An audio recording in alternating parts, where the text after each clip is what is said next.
du CRIF à Paris. Et donc on va vous poser la question sur ce qui va se passer à la convention du 19 du CRIF. Eh bien, on a voulu montrer que le CRIF était une institution ouverte et on veut débattre de tous les sujets qui préoccupent la communauté juive en France. Alors, on va se réunir tout un dimanche de 10h du matin à 19h.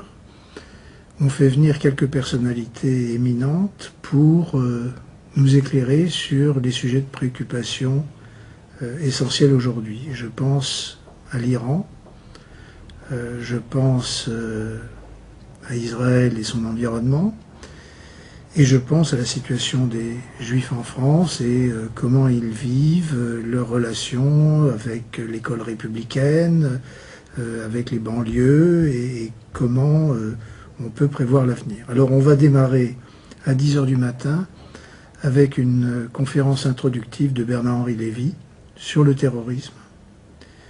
Et ensuite on va avoir un grand débat sur l'Iran, en présence de toutes les personnes présentes.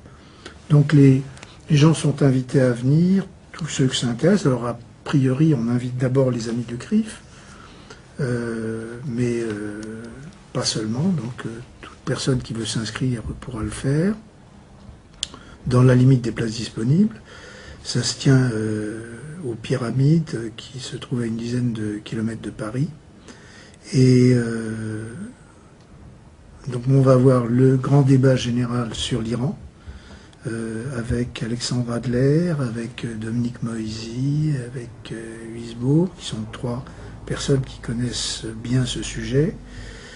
Il y aura un débat avec la salle, et puis ensuite on a le déjeuner, et ensuite on a des ateliers spécifiques pour traiter différents sujets, dont l'école républicaine, les banlieues, Israël, et les médias, et encore d'autres sujets. Et il y aura des spécialistes qui introduiront les sujets, qui débattront dans chaque atelier avec les personnes présentes, et ensuite il y aura un rapporteur, et tous les rapporteurs viendront présenter les conclusions de ces débats en assemblée générale, et on terminera l'assemblée générale entre 18h et 19h par un exposé de François Léotard,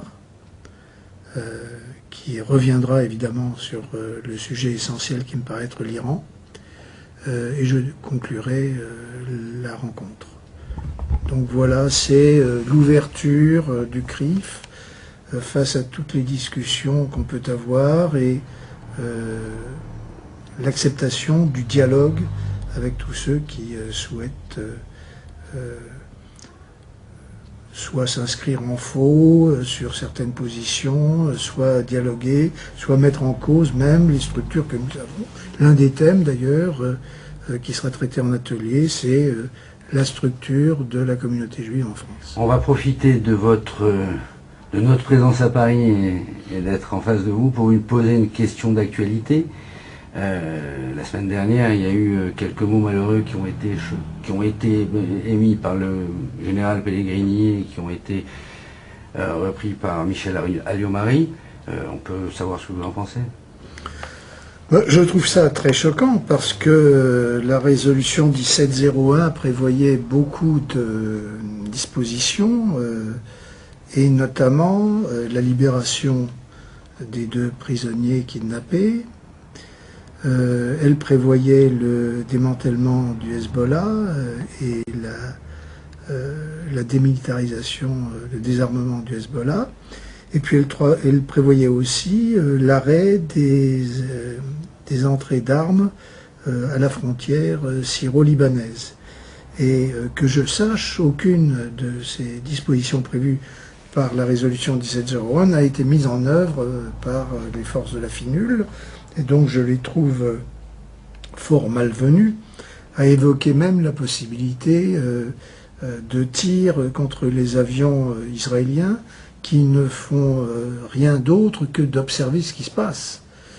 Et donc ça me paraît être très maladroit, très injuste et tout à fait contraire à l'esprit dans lequel cette résolution 1701 a été adoptée. Alors, on est un peu, je crois, revenu en arrière, mais je crois qu'il y avait quand même un certain degré de sincérité dans l'attitude de Pellegrini, et il ne l'a certainement pas fait sans en référer à ses supérieurs hiérarchiques en France.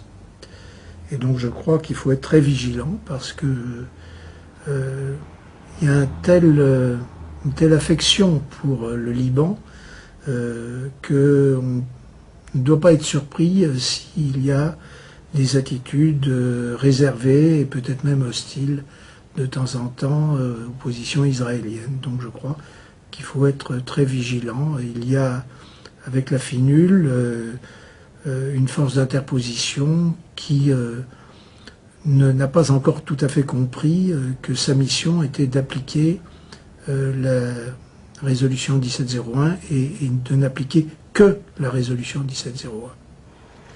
Je pense qu'il est bon que vous fassiez référence à cette résolution 1701, parce qu'en tant que témoin, nous vivons en Israël. Je peux vous dire que ces derniers jours, les esprits se sont échauffés sur tout l'échiquier politique et surtout par la population israélienne. Tous les médias dans leur ensemble ont repris ces déclarations et se sont sentis quelque peu attaqués. Non, je crois que vous avez tout à fait raison. Il est compréhensible qu'il y ait des réactions extrêmement fortes du côté israélien, parce que la force d'interposition dont la France a la tête n'a pas pour vocation de s'attaquer aux forces israéliennes, elle a pour vocation essentielle de démanteler le Hezbollah. Et donc il faut qu'elle assure cette mission avant de s'occuper de l'observation, qui est tout à fait naturelle, de ce qui se passe au Liban. Monsieur Kierman, merci beaucoup.